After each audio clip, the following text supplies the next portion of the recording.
Hello, my name is Scott. I have a little story to read here. It's not too long. Don't worry. There's a point to it and everything. Get this out of the way. I shot this like 10 minutes after the last video. It's still thunderstorm outside. But thanks to my low production values. But this made me think of something, and I would just want to read you this little story. All right. It is entitled Navigation in the Art of Anger Management. This really was helpful for me. All right. This story has a part 1 and 2 part 2s.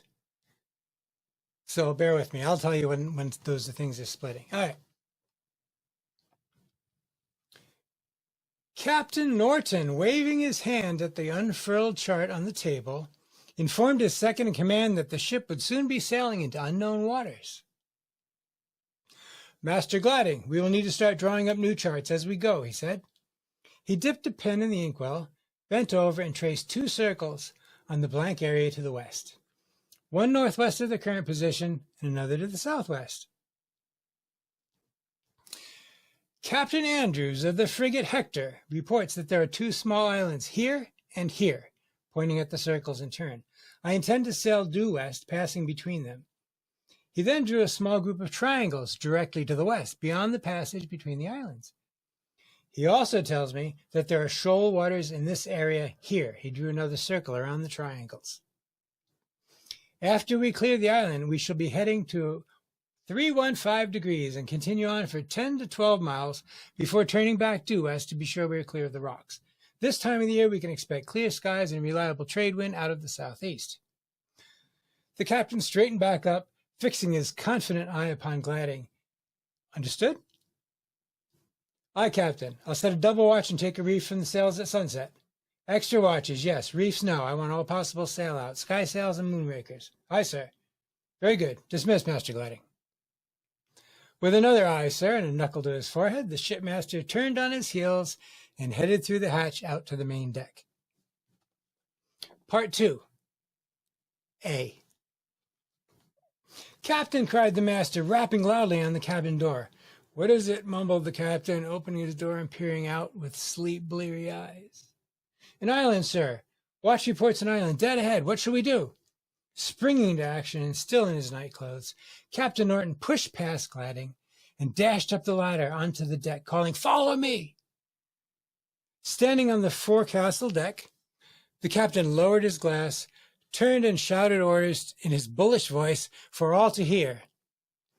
Hard to starboard, 80 degrees, drop sails, main and fore, leave the mizzen. As his orders were carried out, the ship bled speed rapidly. The following wind pushed her stern to port as she came around smoothly and steadied onto her new course. So much for my chart, chuckled the captain. In a low voice, he turned and said, Master Gladding, raise appropriate sail, hold this course for 9 miles, then swing back west. Keep a close watch out. If I was wrong about that island, I could well be wrong about the shoals, too.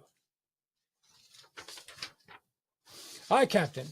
Will you be going back to your cabin, then? No point. It's almost first dog watch, and it'll be light soon. I shall remain on deck, but you still have the reins, Master Gladding. Aye, sir.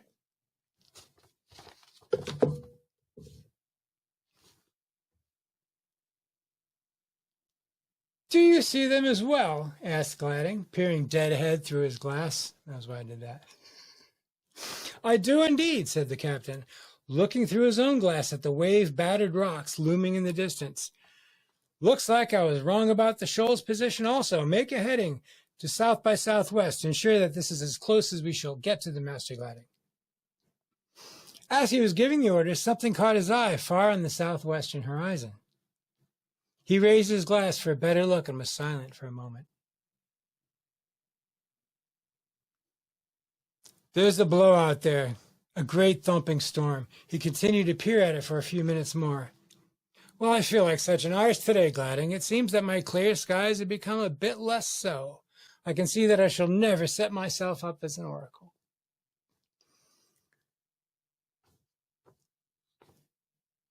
That storm appears to be moving from southeast southeast to northwest at approximately 20 knots. When we are clear of the shoals, you will resume our previous heading, but lower sail to slow us down so the below can pass by before we get there. Aye, Captain. And find my chart book, will you? It's time we plan for the next stretch of our voyage.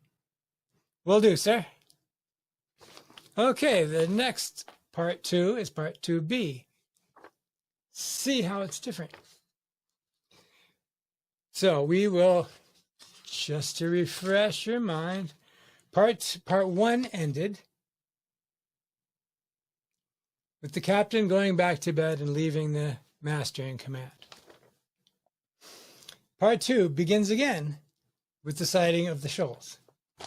Captain, cried the lieutenant, rapping loudly on the cabin door. What is it? Mumbled the captain, opening his door and peering out with sleep bleary eyes. An island, sir. Watch reports an island. Dead ahead. What shall we do? What do you mean an island? There are no effing islands ahead of us. We are passing between them. Just follow the damn chart. The chart is wrong, sir. The hell it's not. I drew it up myself. But not one more word, Master Gladding. Gladding brushed his forehead with a knuckle and left the cabin, his face twisted with despair. Arriving back on deck, he began bellowing orders to the crew. All hands brace and prepare to go aground. Some weeks later, the ship was repaired and refloated. The ship's carpenter and his mates had labored watch on watch around the clock. The men were exhausted and sullen as the captain's flogging of the master, ordered by Captain Norton as punishment for running the ship aground. Gladding was a loyal and steady hand who was quite popular among the crew. Lost my spot again. As they sailed around the island to continue their voyage, the watch cried out from his perch on the mainmast. On deck! Ahoy on deck! All hands, including the captain, looked up expectantly. Rocks ahoy! Shoal water straight on the bow! Gladding turned to the captain to speak, but his tongue was frozen in his mouth by his superior's angry glare. Keep it to yourself, Gladding. My chart shows clear waters ahead. Gladding's shoulders slumped.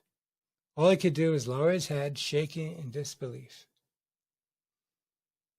Helm! Shouted the captain. Maintain course! Aye, aye, responded the sailor at the wheel with just a hint of doubt in his voice. 5 days later, the much-patched ship was pulled from the rocks by using the ship's boats attached at the stern during the height of the tide. With every muscle straining, the sailors bent their back into their oars until they felt their hearts must surely burst. As the ship slipped back into the waves, a ragged cheer rose from the remaining crew on deck. She swims! Huzzah! Huzzah!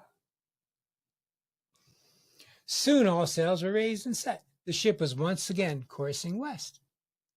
The horizon ahead began to darken with swollen, angry clouds. Captain Norton and Master Gladding stood side by side on the poop deck. That's the back. You can see better. Shall we set storm sails, Captain? Asked Gladding in a resigned voice. Change course to go around the cyclone? What storm? Replied the captain. You know my answer, Mr. Gladding, growled the captain. My chart shows nothing ahead but clear skies and sunshine. Maintain course. Aye, aye, sighed the master. And that's the end of the story. And I was recently asked about morals in my story. Does this have one? I'm going to throw one in. I even wrote that part down. All right. It's fine to plan ahead, but it is foolish to become frustrated and enraged when the future turns out to be different than what you planned for. To become attached to the future that is yet but a dream. It's just poor seamanship. Thanks for watching. I see you.